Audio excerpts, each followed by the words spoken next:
Stutterbox Productions is a backbone for many of the events that you see in the Midwest, from EDM festivals to late-night hip-hop shows. This company has been working closely with this podcast since the beginning, and we always have plenty of things planned for the future.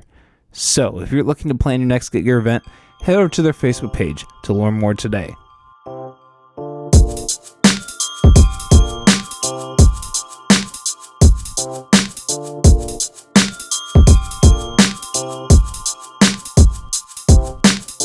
Ladies and gentlemen, this is the Cowstars Podcast. I'm your host, Colin McAllister, joined by returning guest Sterling Banks for another episode. How are we doing today? So good it hurts. Yeah. You drove quite a way here. Is that correct? How far did you drive? What's your drive here? So it was about 3.5 hours down from Minneapolis. Oh, you're out in Minneapolis? Yeah. Well, technically, Eagan is like a suburb of St. Paul, but yeah. Damn. Well, that's commitment. I appreciate you taking the time to come out here. You know? I used to do the I used to go up to camp in Wisconsin, and Minneapolis is always a halfway point for us. So I did the Mall of America 3 times, and yeah, all that. It's a neat little place, you know. Despite the recent that part wasn't so great, but you know, it was neat. Probably the first 10 times I went, and then yeah, sure. Now I'm just like, when you live there and go there all the time, it kind of loses its luster. Yeah, well, Jordan Creek out here is technically the biggest town center. Really? But nobody gives a fuck. They're like, oh, it's just a mall essentially, right? You know. But that's technically a town center. I can't even remember the last time I was there. I have to go check it out. Yeah, it is what it is. I heard good news for Minnesota recently too. They legalized it. Sure did. Okay. That means nothing for me. I don't smoke anymore, but sure did. Yeah. The younger you is rejoicing. Exactly. Yeah. I'm like, oh yeah, here we go.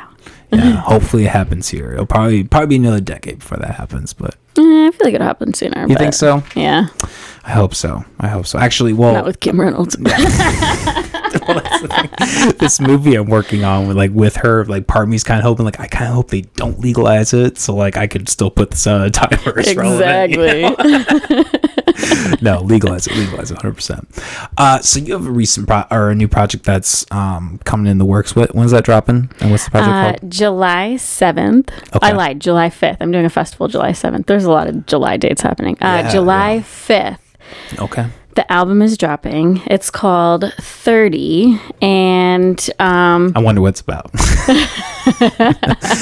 Not to age myself or anything, but yeah. So it's kind of a mixed thing. So when I first started conceptualizing the project, one of the main songs, the title track actually to the album, is called 30, and it was a record I had written 2 weeks before I turned 30, and it was just kind of that anxiety of so when I turned 30, it was my dirty 30 and my golden birthday. What's a dirty 30?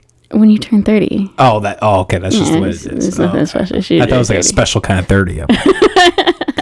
I'm the special kind of 30. No, it was my dirty 30 and my golden birthday. Oh, and damn. So I've just looked forward to this my whole life, and as it approached, I'm like, oh, this is actually kind of terrifying. Everything is different than what I thought it would be when I was 10, 15, 20 years old. So I wrote a record that is just kind of the anxiety, as well as looking back on everything that's happened. I kind of mentioned how I've got some friends buried, and just how much has changed over the years turning into 30. So that was kind of the conceptual piece of the album 30, but the album itself actually turned into a summer vibe project. So okay, fun. I really tried to encapsulate a fun summer day where you kind of start medium, and then you go up high, and you're partying and having fun and drinking and grilling out and boating, and then it slowly tapers down to the end of the night where you're all right, pour one out for the homies. Hell yeah. We can't go wrong with that, right? You know, and it's a lot different than My typical style. So I know we talked about this the last time I was here, that like I'm very aggressive, I'm very bab, I'm very big dick energy, which like, I mean, it still is all of those things, but honestly, it's just, it's a lot like softer version of me. Like there's a handful of pop records. There's a country song on it. Interesting. I woke up, it was probably like 4 or 5 weeks ago. I woke up one morning and I was like, I'm gonna write a fucking country banger today. And I did. So then I was like, well, fuck, I gotta put this on the album because it's too good not to. So do you have like country influences? Like, was that like a part of your life, or is it kind of just something random that you Garth Brooks? Okay. And the thunder rolls. Yeah, I fucking love Garth Brooks. There's actually a Garth Brooks cover on the album. Okay. Yeah. Fuck Yeah, it's an interesting album. Not what you would typically think to hear from me, but I'm excited to like share the new style. I think it's a lot more receivable and a little less aggressive than fuck you all. Do you think that's like part of being 30, or do you think it's just like a marketing thing for you, or what's? No, I do think that's kind of like the evolution of turning 30, where I'm just kind of like, yeah. You're over it. I'm over it. I could be, and it is still very big dick energy. Like I'm still very confident. I'm still very big dick energy. I'm still very bab, but I just don't really care about rapping about it all the time anymore. Like, sure. And it'll make like its circle. I am releasing another album in October, and that one will kind of like come back to that more like darker, aggressive style. So it will circle back. And then I'm also dropping an album in January. Oh, nice. Yeah, back to back. So I don't know why I thought that would be a great idea, but that one's actually going to be exclusively like a cover and mashup album, because I do just like fun. So many covers and so many mashups of just like really unique stuff. So I'm like, let me just put it all in a place. So let me ask you, because I don't think I've actually listened to like any of your covers or mashups per se. Like, how do you approach that? Are you kind of just doing it verbatim? Or are you trying to mix it up some way? Like, how do you like approach doing like a cover, like releasing like an entire album that's just, you know, covers and all that? So generally my covers are like never just a straight up cover. I think I've done it maybe 3 times total, where it's just been like a straight up cover to like the original music and whatever. Sure. Generally I try and genre bend it. Okay. So I'll take like a Garth Brooks song and make it almost like a R&B pop song. Oh, or, fun. You know, like I'll try and play around with it that way. Or I'll do mashups. So I actually went viral on TikTok. Oh, fun. Nice. I did a mashup of I Will Survive by Gloria Gaynor and Cleaning Out My Closet by Eminem. So I try and do like wacky shit like that too, where it's like you wouldn't ever expect those two to be in a song together, but then when I did it, it was like fire. Like it sounded like they were meant to be together. So I never try and do it just exactly it is. It's always my very like quirky rendition of it that lives in the R&B pop and hip hop realm. Awesome. So are you like, for the instrumentals, are you doing them yourself, or are you having other people do them? Like, how do you approach that part? Some of it is my beats. I'm still making beats. Nice. But some of them are ones that I find from different producers. There's like a handful of different producers that I kind of gravitate towards when I'm making music. I think the hardest thing for me is like I make a lot of beats, but it's just not a beat that I would write to. And I'm like, why is this? Why can't I either make beats that I would write to or write to the beats that I make? Like, where is that disconnect? So that's my like big thing right now, is trying to figure out how to get in my lane with my beat making. Yeah. Well, I can relate to that though. I feel like when I did beats, like I would have those. It's almost like kind of like having an off day, right? Mm-hmm. It's like a day, like showing up to work while you're sick or something. You like just kind of pump something out, and you kind of look at it later, and you're like, I really think I could rap to this or put something over this. And then sometimes you like look at that beat like 2 years later, and you're like, oh, you know, I can actually wrap my head around it. That's really cool. Right. You can do that too. I do when I'm like making music. Generally, that's like how the music process starts for me. Is either if I'm doing like a cover song, I pick the song and then I just like scroll beats and find the one. And as soon as I hear it, I know. But like if I'm writing my own original music, it starts with the beat. And once I hear the beat, like I'm just like 10 minutes later, got the song written. So for me, the beat is just like so pivotal. And I'm like, well, if I'm not vibing with my beats, then I just can't write to it. Like I gotta get in my lane. What am I doing? What the fuck? Who hired me? So on these projects, are you how much of it is your own beats versus other people's? I think on this one, there's only one of my beats. Okay. Yeah. It kind of mixes. So like on my last album, it was none of them were my beats, but that was before I started beat making. And since then, I've dropped, instead of doing albums, I've been dropping singles. So then there's like intermittently, there's my beats throughout there. But then on this project, there's one. It's a dope song. It's a dope beat. Hell yeah. That's why I wrote to it.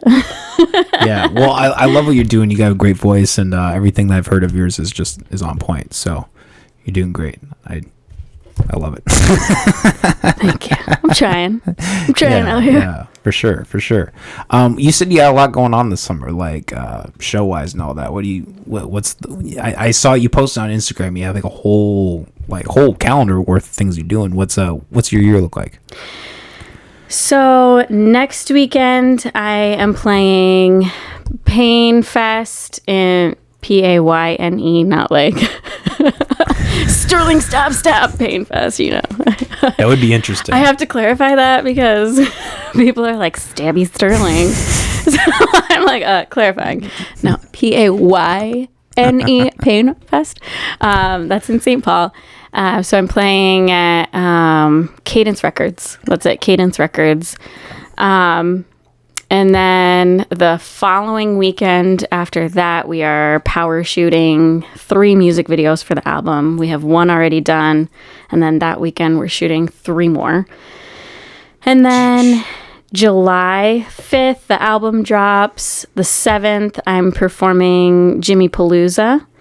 And that night, I'll do like an album release party afterwards. Oh, nice. And then in August, I'll do, I want to say it's like the 25th and 26th is Cedar Valley Pride. I'll do Cedar Valley Pride. I do that every year. Nice. And then throughout there, it is just back to back music videos and then starting to promo for the October album. Damn, that's crazy. Let me ask you, like, because you're busy, obviously. I mean, you have your son here, you're a parent, and you're doing all this back to back, these music videos and performances. Like, how do you have the energy for all this? I mean, it seems like you're working. I mean, I can imagine you're working every day in one of those, regards. Like, how do you keep doing it? Coffee. A lot of coffee. Hey, sponsored. Sponsored by Folgers. For me, it's kind of the music that is what gives me the energy and motivates me to do it, because like that's what I want to do, and I enjoy what I do for work, so like that's nice, and I get to go to work and do what I want. But when I come home, like even when I'm at work, I'm still like thinking about, like this is what I need to get done for this album, and this is what I need to get done for the merch order, and this is what I need to get done for contacting different artists. And so I'm like constantly thinking about the music, and like I'm just hungry for it. So, my free time is kind of like when I have my kids, and that's like when I stop and I'll just kind of go off the radar. Like you can tell when I have my kids because I don't post as much. I'm not like doing as much. I'll just kind of like slow way down on work. And so then I have to like, once I'm like back in that space, I'm like, I got to get this done. But I'm also like very organized. Like I have a 5-foot whiteboard in my room that I've got like 10 different to-do notes and lists of how I need things to be, and like I still use an actual physical planner. Nice. So I organize everything, and I know when I need to have it done. So like, okay, with this project, prime example. With this project, I set a deadline. I said, because I mix and mastered the entire thing myself as well. And so I set the deadline, and I'm like, by such and such Sunday, I have to have everything mixed and mastered. And that was actually 2 weeks before it had to go out to distribution to hit that like month out from the release date. So I could still hit that month out, but I kept that 2 weeks specifically. So like if any feature artists didn't give me their verse on time, if I wanted to like take a step back, stop listening, and then re-listen, and I need to fix that, I could get things remixed and remastered to put back into the project. And I do things like that. That's smart. That's that smart. Allow me to make sure I'm prepared for the prepared. Backup plans for backup plans for backup plans is how I do it. Yeah. Well, no, I can appreciate your punctuality, and like I think that's like there's so many people that I know who are like great artists, but like they're so lacking in that, it just kind of like drives me like, come on, man, like if you just like tightless, you know what I mean? Like it like because I've always been like a very like kind of like anal when it comes to like the dates, and like like I like when I do my movie stuff, like I plan things out way far in advance, but like the beautiful thing about films, like that's like a genre where like they want you to plan things like 2 years in advance type of thing, you know what I mean? So yeah, I mean it's important to have that. It's important to have that. And I just get so high anxiety, like when things don't go to plan. Like one of the music videos for this project got like rescheduled, and we're still like in the workings of figuring out when we're going to reschedule it for. And I'm like, this is why we don't reschedule things, because I don't know what to do with my hands. Like, I don't function well in that space. Like, I have a plan, and it has to go to plan. Or I just freak out. Well, yeah, I mean, we're working with people. I mean, I guess you're in Minneapolis, but like, working with people in the Midwest. I mean, anybody in the Midwest, like usually you're working with like someone who also has a 9-to-5 and someone who also has a family. So like time amongst like creatives in this area in itself is very limited. So yeah, like when experience on the podcast all the time, like when you have a date that doesn't fall through, and then it's like, oh, I'm not going to be available for another 2 months. You got like sometimes you got to make it work. It's crazy. It's crazy how it works. Do you ever get like, you talk about like high anxiety, like coming into these doing all these performances? Does that ever give you, maybe we talked about this last time, but like, does that give you stress when you're going out to perform, or you just kind of handle like a pro at this point? I think I probably get more stressed over what I'm going to wear than actually performing. I have been known to, and I try not to do it often because, again, I very much like to plan ahead in advance. But I have been known to put together my set list on the way to a show. Oh, nice.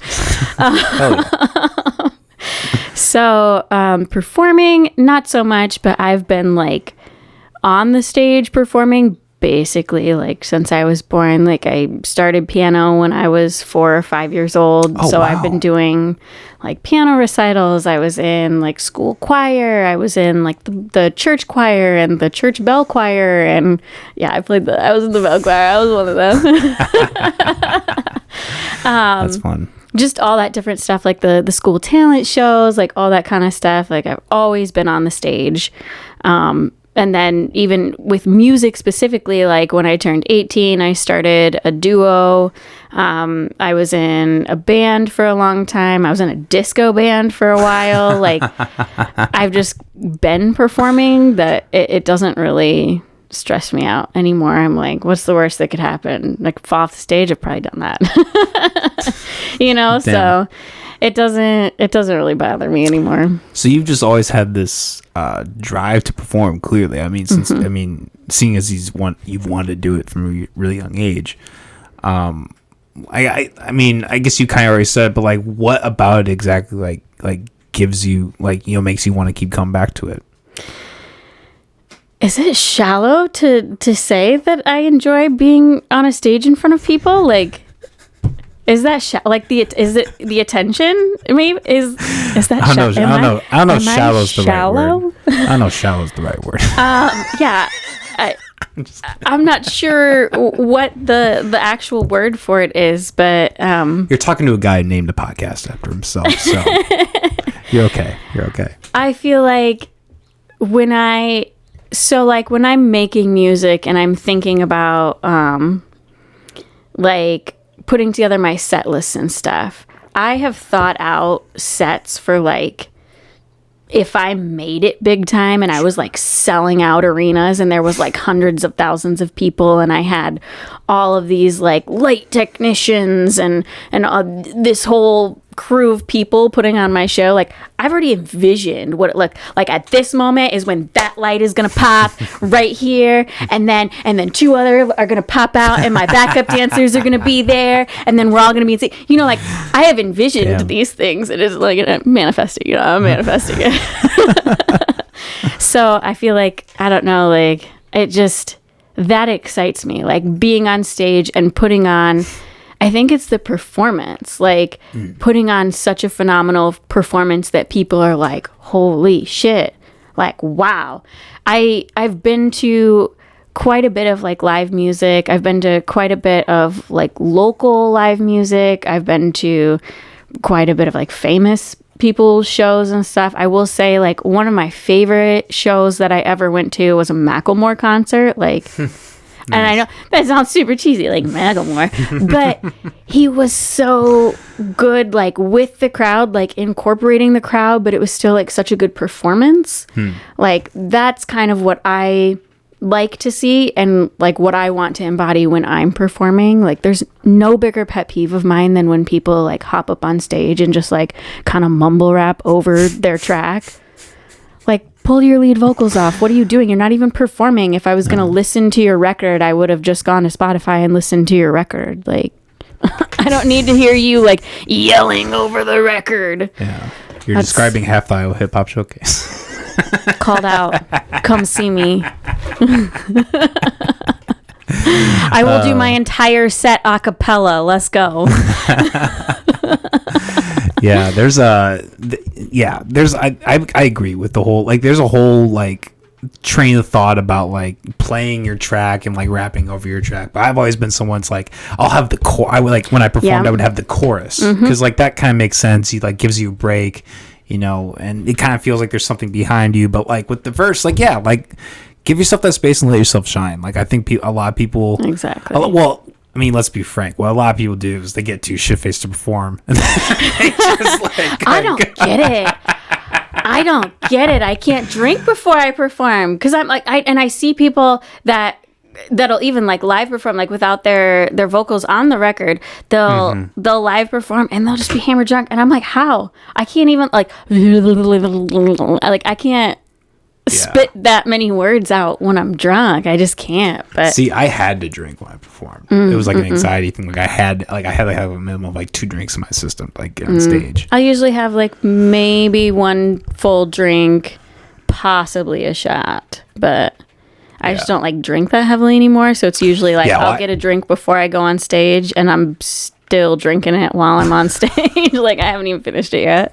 Yeah, another part of 30 perhaps. 30 is great. But yeah, I keep my choruses on because a lot of stuff, what I'm doing too is like I'll be like rapping in the verses, but then I'll be singing in the choruses, and that's just so much like heftiness to do all of that fully straight through. So I'll usually leave the choruses on and then the harmonies, because I'm like, damn, ain't nobody harmonizes well with me than me.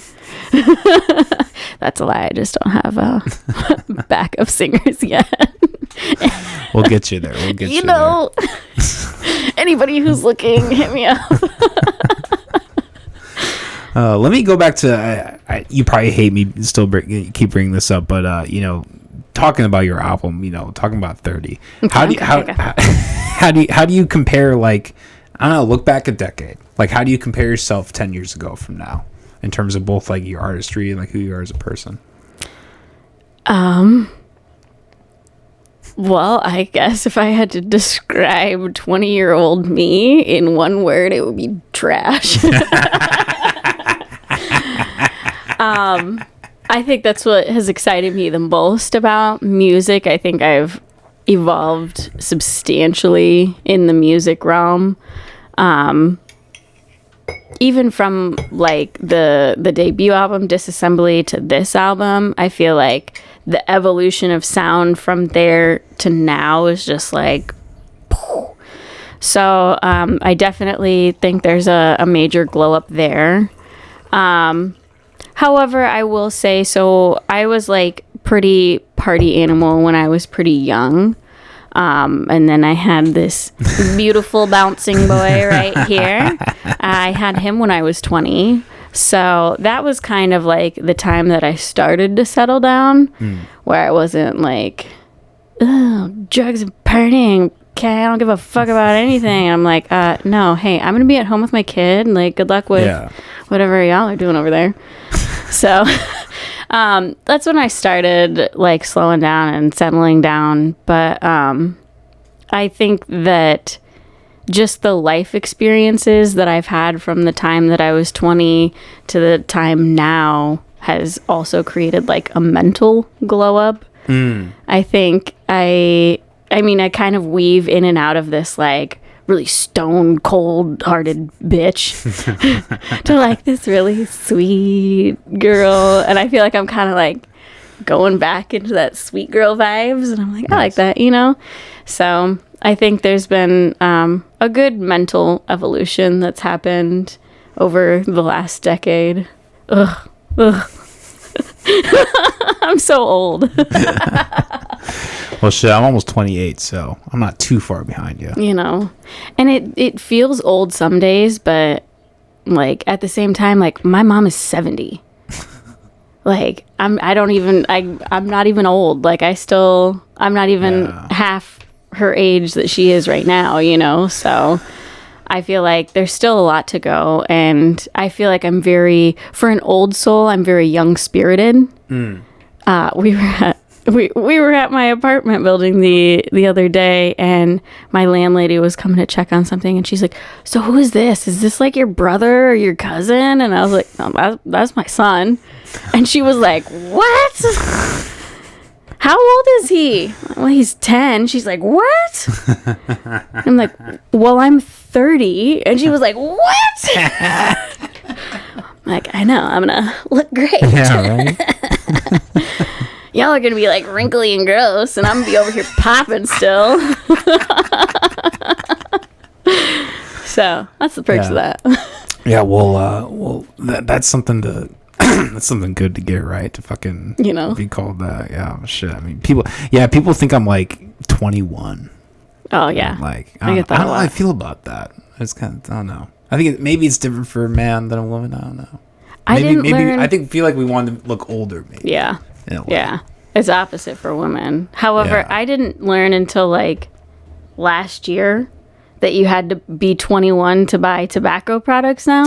That's right. That's a whole new thing. I'm like, well, I'm like almost 30, so what? And I like was somewhere and I got ID'd, and I'm just like,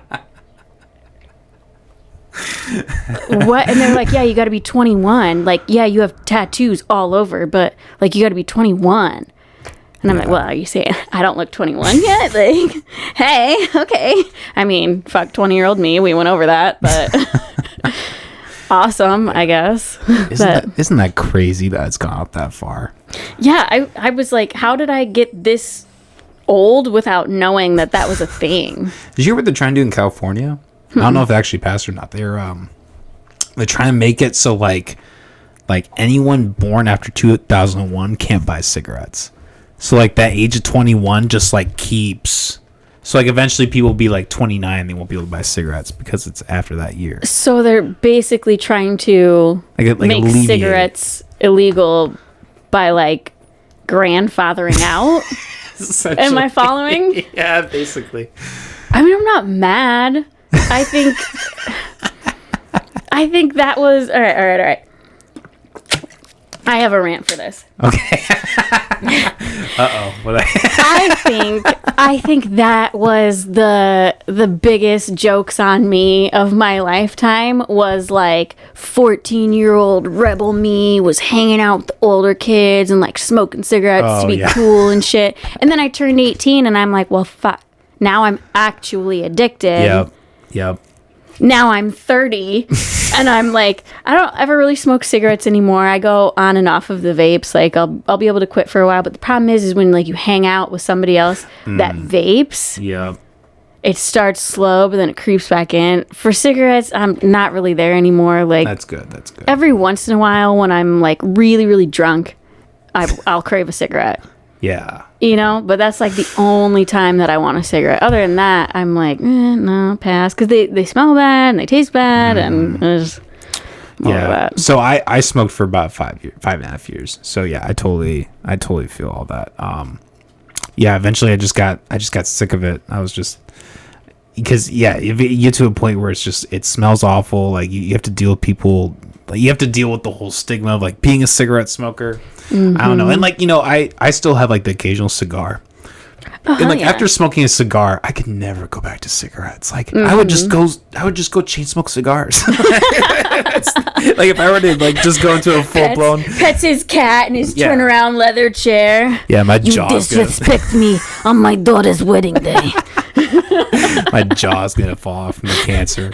I'm still gonna be trying to do the podcast. Oh man, that'd be great. Yeah. But it's interesting, like when you're being around other people who like, because I recently quit drinking, and nice. like that's congrats. Well, thank you. That's kind of been a thing that I've been kind of maneuvering too. It's like being in a situation where there's alcohol, being around people where there's alcohol. Not like it, I don't have like some like crazy alcoholic story. Like, right. I just kind of got sick of it and kind of just didn't want to be like, just didn't really want that to be a part of my life. I found it gave me a lot of anxiety, affected my decision making. I was like, you know what? I just like I was going out and like just drinking just to like be sociable, and like that's a problem. So it's just something I personally decided not to do. But like, having to like be at like events or like be with people and just like, even on the podcast, like it's a different vibe when you're like, oh, you're on that level and I'm on this level. Alcohol is also the only drug where like people who are using it like expect you to be using it with them, right? Like, almost like we could be smoking a joint and if somebody was just like, I'm good, like all right, cool. But like if we're all drinking and somebody's not drinking, like everybody notices that person. They're like, why are we gonna drink in your hand? Like, come hang out with come. Right. It's just like, why does it matter? Like, I'm just chilling. I'm just being me. What's wrong with me? Yeah, I noticed that when I was in my 20s. Oh, it was probably 23 or 24. I quit drinking for a long time, and just being around drunk people when I was sober, I'm like, is that what I acted like? Like, and it kind of like put it all into perspective of like, oh. And anymore, like, I gotta stop at my point, because I mean, I drink like a fucking man. Like, I can drink a lot, but I just get so out of control, and I don't like that. Like, I don't want to be that person that like the morning after everybody's like, oh, well, you did this and you did that and you said this, and I'm like, well, I wish I could say I'm surprised. I'm not. Sorry, but So to me, it's been more about like, I don't necessarily not drink, but really solidifying my boundaries of like, all right, I'm starting to get to that point, and even if everyone around me is encouraging me, like, let's do more shots, let's do this, like, I'm like, okay, I have to be able to, even though I'm in this like partially inebriated state of mind, be able to say no. Yeah. So I don't become crazy. Because I get crazy. Yeah, I feel that. It's great. Like I always had the opposite problem when I drank. I like I would be the guy who would like still be drunk from the night before and like go to work and like nobody'd be able to tell. Oh my gosh, I'd be like, I've been, yeah. I know it's not a good thing to be. It's not good because then that's when like I feel like when you're the kind of person who can like do that kind of stuff and still function normally, those are the people you got to watch out for. Right. Those are the people who like he was an alcoholic. Like he would like I never even saw a drink in his hand. Held my baby. He drove my fucking kid from school every day. He did the eulogy at my grandma's funeral. That was dark. I'm sorry. That's okay. Googly. Yeah, well, that's the googly. I'm sorry. Zoolander has been popping up in conversation everywhere around me lately, and so I just that's how this one came about. What do you mean? What do you mean? Is that like what was named after? Or? There's not a Vincent in Zoolander, but let me tell you how this happened. Okay. Cover your ears. No, I'm kidding. He knows this story. You need to cut this out. So, to age myself here, this was back in the fair and beautiful time of MySpace. Oh, fun. Yeah. And I had a ton of mutual friends with his dad, and I'd like seen his dad around at different things because we had mutual friends. And so I came across his MySpace profile, and his profile picture was Blue Steel. And I was like, I'm going to marry that man. So I like slid into his DMs and was like, Zoolander, yeah, I love that movie. Like, we should totally watch it together sometime. That was my in. That was my in, because I did also really love Zoolander. That was one of my favorite movies. So I slid in with the Zoolander, and was it? No, it wasn't Lynyrd Skynyrd. It was Pink Floyd. Pink Floyd album later, and this guy came along. That's funny. He's like, sorry, hey, don't do that. Yeah. No, you can hear it on the thing. That's something that like you could not get away with, or maybe that you cannot get away with, but that you couldn't get away with, like just having like if I was just like, I put a Zoolander profile up and I was like, hey, come here. That wouldn't work. Nobody would jump in my DMs. That was something that would only happen 10 years ago on MySpace. Well, no, that was like, God, when was MySpace? That would have been like early 2000s. Right, early mid 2000s. 15 to 17 years ago. Yeah, something like that. I grew up in like a strict Catholic household. Did not. I had Facebook. I got Facebook when I was like 8, like behind my parents' back, and it was funny because we were all like fucking adolescent children. So like back in the day on Facebook, there was like softcore porn that you could like go find. So like, and there's this, so there's, I don't think anymore, but like at the time you could like, if you had a friend who had like access to the app or whatever, like everybody could get it. So I was like the fucking OG of the school. Like, everybody wanted to be around you. And then I got fucking busted with it. And yeah, so Facebook was the only one that like Jesus is ashamed of you. Oh, Jesus is beyond ashamed. I don't think me and him would get along if we had dinner, you know? Man. I have a funny story about that, but I can't even talk about it without my present. We're going to pass on that story. Third time Sterling comes back to the podcast will remind me. That'll be the Easter egg. You can be like, hey, remember that one time you were on my podcast and you had a story? You got to tell me now.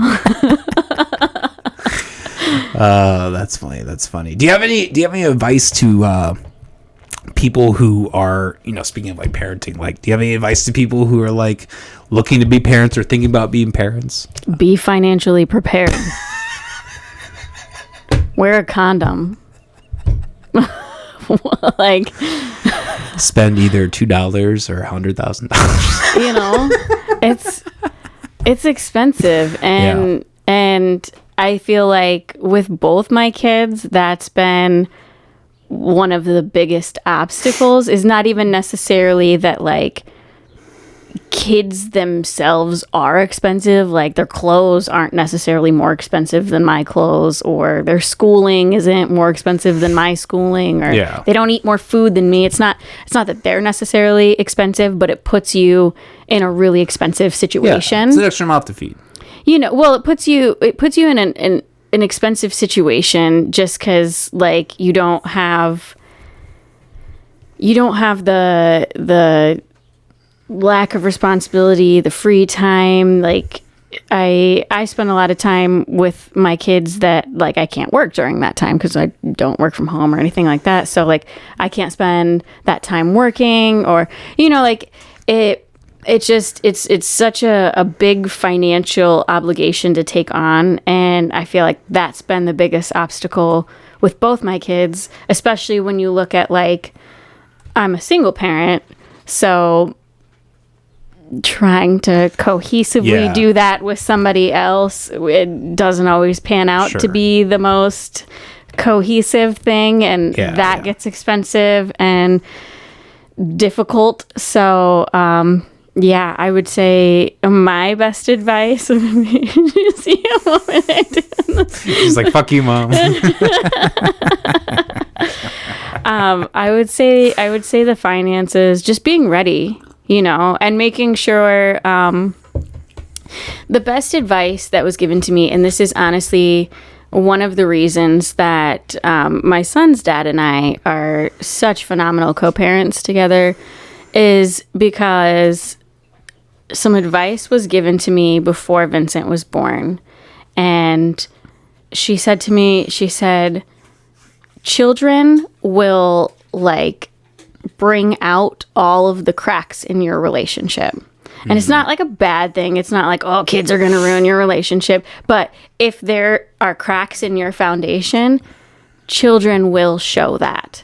And they will bring that out because you're tired, you're stressed, you're frustrated, you know, like you've taken on all of this extra stuff, and the things that didn't seem like problems before are now problems. And so when I was still pregnant with Vincent, one of the things that his dad and I agreed on from the jump, and has literally never been an issue since, is when this happens, when he is born, it's not about us anymore.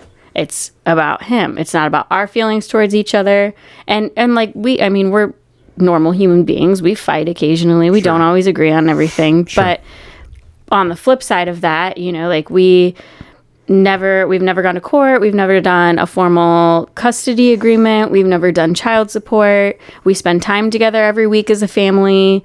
Well, not every week anymore. We used to. With the different states and stuff, it's gotten a little more difficult. But we try and spend as much time together as a family as we can. Like, what he is getting out of that is, just because we're not together, he's still seeing a functioning and loving relationship. And that to me is so important for children of broken homes. Like, yeah, I agree. You have to, that would be, I guess, my bigger advice than finances. That would be my bigger advice, is if it's not somebody that you know you can be with forever, like you haven't kind of identified those cracks and like talked about them and made sure that you're going to be able to work through them, find somebody that you can at least like coexist with forever, because you have to, till death do you part. No. You could divorce somebody and never speak to them again, and that's that. But when you have a child with somebody, like, that is till death do you part. So I think being able to have that person that you can coexist with is the biggest piece of advice. Yeah. Because it's not about y'all anymore. And if y'all can't agree on that, then fundamentally it's just not gonna, it's gonna be a long rest of your life. Yeah. Well, you know, I can say I appreciate that someone like you is like, level-headed enough to like, kind of step back and, acknowledge that. I think, myself included, like I think about like if I had kids with my ex-wife and like we were split and like trying to figure that out, like it would not be it would not be a clean, amicable, like, and that's probably the case for a lot of people. There's like, I can imagine there's a lot of emotions that are involved, well, in your relationship in general, but when you throw in a kid, I can imagine that unloads a whole other basket of craziness. So yeah, have kids. So again, I say be financially ready and work on them. Yeah, I'm always on the fence of that. But let me ask you, like, just kind of as like you have your own advice about like having kids, but like as a general population, like, do you think people should be trying to have kids more? Do you think they should? I don't know. I mean, I guess at the end of the day, it just depends on your own situation. But like, do you think we as a society should be striving towards that? Do you think there's too many kids, not enough? What do you think? Hear me out. Okay. And this is possibly an unpopular opinion. Okay. So I'm going to preface it with that. The show's all about that. So you have to have a license to drive a vehicle that can cause manslaughter. You have to have a license to go fishing. You have to have a license to wield a gun to take somebody's life. But you're telling me that... In Iowa, you don't. Oh, not anymore, I know. but you're telling me that anybody and everybody can just frolic off and have kids? Like, you're bringing a life into this world. I feel like, how are we not... I think people should have to have a license for that. Like, I'm sorry, but if I have to have a license to go fishing, like, you can only take 2 fish home with you. Here comes the DNR to fuck up my day. Like, so what's the criteria for getting a license to be a parent? Well, first of all, you can't be fucking stupid. IQ test. Oh, that's a slippery slope, Sterling. That's a slippery slope. I don't know how we test that stupidity. I don't know how we test that stupidity. Sterling's about to start the second Holocaust.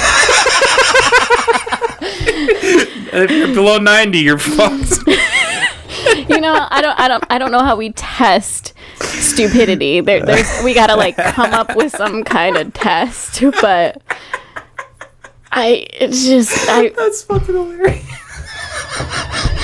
I feel like you can't be stupid. And I guess, all right. I guess by stupid, I mean underprepared. I feel like so on a sidebar that will come back to this. I generally you can't do that, remember. I generally date people that are older than me. I have only twice ever dated people that were younger than me, male or female. I always date up. Just because, like, I don't know, I can't. And I learned with the few people that I have dated younger than me, I'm over here like, oh, you can't teach an old dog new tricks, but you can train a puppy, right? And then further down the road, I'm like, this is why I don't have a fucking dog. Because I don't want to train a puppy. I don't need another child to take care of. So I feel like maybe this is like what I mean by stupid. Like, my girlfriend's listening to this right now, like, I don't need this shit, do I? I feel like that's maybe what I mean by stupid is just like underprepared. Like, if I'm over here like guiding you through life, then maybe you're not ready to have kids. And like if you picked Sterling of all people to like guide you through your life and your maturity, then you're not ready to have kids. Like, no. So I don't know how we test that, but I don't know what goes into the license, but that's my thought is people need to have a license to have children because woof. I look at my guilty pleasure right now. I have been watching Selling Sunset. Never heard of it. So it's all of these really beautiful bitches out in LA that sell real estate. Okay. And they just have like the most fabulous outfits, and they're selling these like multi-million-dollar homes and stuff. And I'm like, wow, must be nice. But in like the most recent season, Nick Cannon's, is it his wife maybe? I don't know. You know, I mean, I didn't get too deep into their thing, sure. But she was on, and one of the things they talked about on the show was that after you have 10 kids, you don't have to pay child support anymore.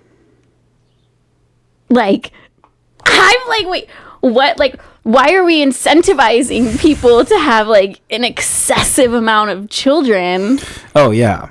Oh, I agree with that 100%. Yeah. Like, no, I feel like with each additional child, you should have to pay more in child support. Like, you didn't get it the first time, stupid. Now you're going to get double fined, you know? So I feel like some of these laws are a little bit backwards. Who made these? I don't know. Kim Reynolds. That's how much of a bitch she is. She's like, I'm gonna fuck women over. Fuck these women. They voted for me thinking that was on their side. Nah. Yeah, no. 6 weeks, bitch. 6 weeks. Oh man. Sterling, we're getting close to the hour here. Is there anything else you wanted to talk about before we maybe wrap this up? You have your album 30 dropping here. What was the date again? July 5th. July 5th. Okay. Mm-hmm. So yeah, it'll be about less than a month from when this comes out. Hell yeah. Well, I look forward to everything I've heard from you is great. And yeah, I guess where can people find you otherwise? Obviously, I'm on all streaming platforms. Sterling Banks. You can find me on all social medias at Sterling Banks Baby. You could text me. I don't know. Boy, hand me my phone. I gotta look at the number. I don't know my phone number. I don't text myself. Like, where do you put your phone? I don't know. Never mind. You can't text me. There's. It's not the MySpace days anymore. I don't know if you want to. I guess I'll pass it along to you, and you can like put it in the little tag on the video, like text Sterling. I'll just put my number down there. Do you want that? Do you want those problems? No. That's what I'm saying. Yeah, you don't want those problems. Today at work, we were talking about how my boss has started doing this new thing where he started getting too many emails, so he just stopped reading them. And like the manager girl was like, you can't do, like, that's making the problem worse. And I'm like, yeah, but I kind of do the same thing. Like, I'll get to a point where I get 50 unread text messages, and then I just get so much anxiety that I'm like, oh, fuck, like, I need to plan in my calendar a time that I can sit down and actually respond to everybody, because there's so many different people to respond to and on so many different ranges of topics that I'm like, all right, I'm just not going to respond to anybody. Like, that's when you throw the phone in the pond. Exactly. Start fresh. So, yeah, I don't think you want the Sterling Banks DM and text message problems. That would be entertaining, though. I'd probably get a kick out of it, though, for sure. Do you follow me on Snapchat? No. So my Snapchat is lit Wubs_McFwubs. Don't ask why I made it when I was like fucking 12 or whatever. My Snapchat is lit, and so it's the ongoing thing, and you see it kind of cross over onto my other platforms, but it's mostly on Snapchat right now, where all of my fans are called Gregs. And I'll do like the occasional thirst traps. I mean, I do like fit checks all the time, but I'll do the occasional thirst traps. Yeah. And I'm like, you fucking thirsty Gregs, here you go. I mean, if you're gonna throw out the thirst traps, you gotta be awkward about it. Like, you don't want them to think you're too sexy. So, you know, maybe it'll ward some of them off from sliding up into the DMs, because anytime I do it, it's just like, I get a lot of people that will be like, prayers to your DMs, and I'm like, thank you, because, you know, So yeah, my fans are called Gregs. My dad's name is actually Greg, and it's where it all started from. That's funny. Well, Greg's, go hit up Sterling Banks. Bye, you Gregs. I love you all. Hell yeah, hell yeah. Sterling, it's been a pleasure, as always. Thank you for having me. Yeah, hope to have you on again sometime. Absolutely. Sure. Yeah. Guys, every Monday and Thursday at 7 p.m., we got a website, McAllisterHouse.com. We're on YouTube, Spotify, anywhere you can find us. We also have a Patreon where you can find exclusive content there for only $4 a month. Guys, less than half a pack of cigarettes. You can go watch me extra for free. And California is making cigarettes illegal by grandfathering them out anyway. So Exactly. So fuck it. Just take the money. If you're in California, take the money that you would spend on your pack of cigarettes and spend it on me. All right, guys. Have a good night. Peace.